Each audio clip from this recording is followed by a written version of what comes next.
Hello, my name is Eddie Ceausu. During my time at Outliers Advantage, I was a student at the LNSM Academy. I believe the first time I did Outliers, it was the summer of my junior year, and I realized that I really sucked at taking the ACT.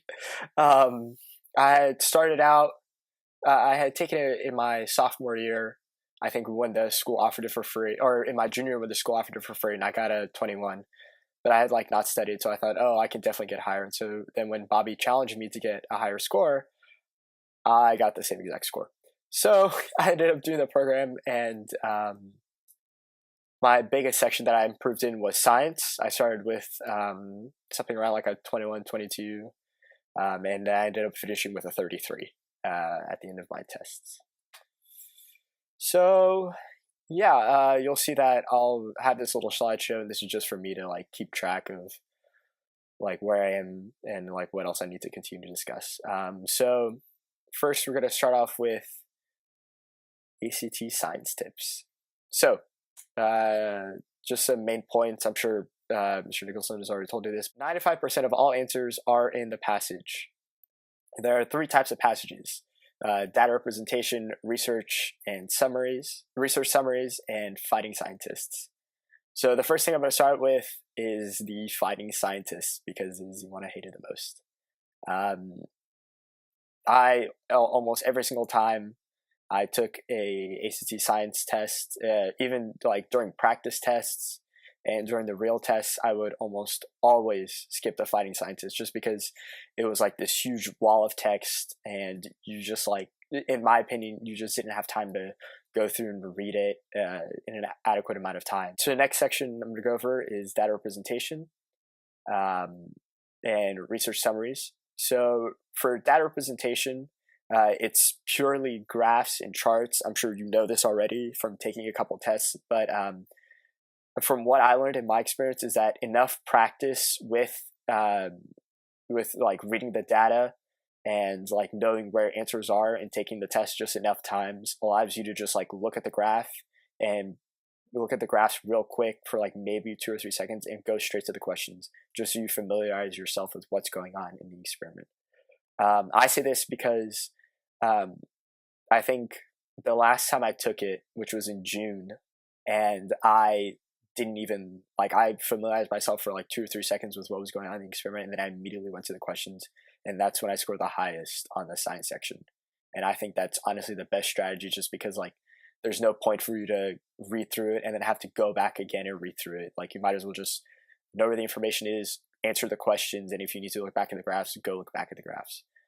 But to say going off that, then that means that every single question in data representation passage is going to be inside the graphs or whatever charts or tables you have to read. That is like a statement of fact. Now, there usually is one question at the end, or maybe 2 at most, where like you have to use your brain a little bit, but those are also based off the graphs very heavily, where you can kind of like really inference them based on what they've told you in like the brief summary they give you. But those are like, if you miss those 2 questions, you still have a very high chance of getting a 35 or 34. Another thing that I learned over time is that I learned like just certain patterns that I would recognize, like, okay, so this question is asking for this, so this is going to be in this place in the graph. And so you just get really well at reading their crazy graphs. So the final section is research summaries. Research summaries is similar to fighting scientists. Sometimes this is conflicting viewpoints, sometimes it's not, but in my opinion, this wasn't it wasn't one of my weakest, but it wasn't my strongest. Data representation was by far my strongest passage in the science section. But what I suggest for you is just simply get really good at briefly familiarizing yourself with what's going on in the research experiment and just go straight to the questions, because this, similar to data representation, like you can just understand what's going on in the experiment and then go to the first question. And if the first question asks you something specific, then you can go back. But if it's just asking you a general question, then you can answer it pretty well. To say the least, one thing I found the most useful was probably practicing. Practice is all I have to say. Like, the science section is not anything about knowledge or how much you know about science. It's simply about how well can you read the graphs and how well can you interpret data. This test, at least the science test, and the English and reading tests are very easily hackable. These tests are, you shouldn't be intimidated by them whatsoever. The more tests you take, the more you realize like the patterns and how similar every single question is. There's not one test that is per se extremely unique from the other tests. All tests are formatted exactly the same. All questions are exactly the same. You just need to know how to answer each question.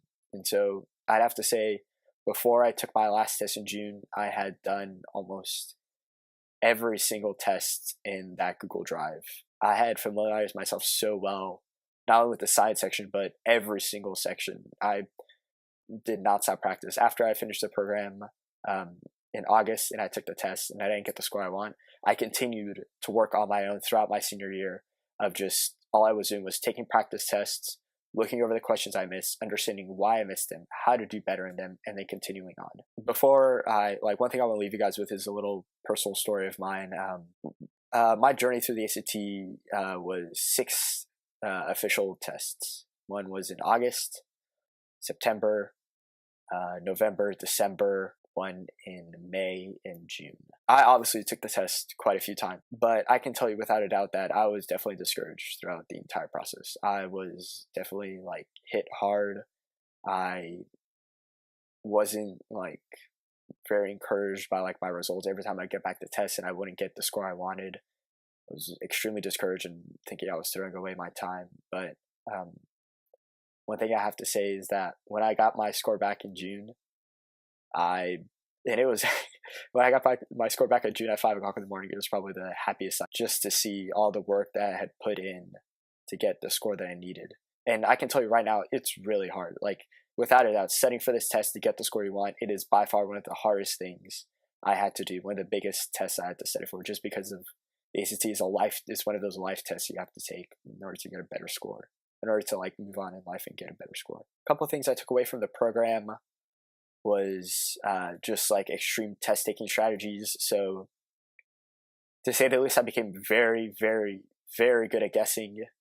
And I just I figured out how to read questions a lot faster and have to comprehend them better, just from the English section and from the reading section as well, just to be able to have that reading comprehension. And then the science section, without a doubt, is being able to read those questions and understand immediately what they're asking.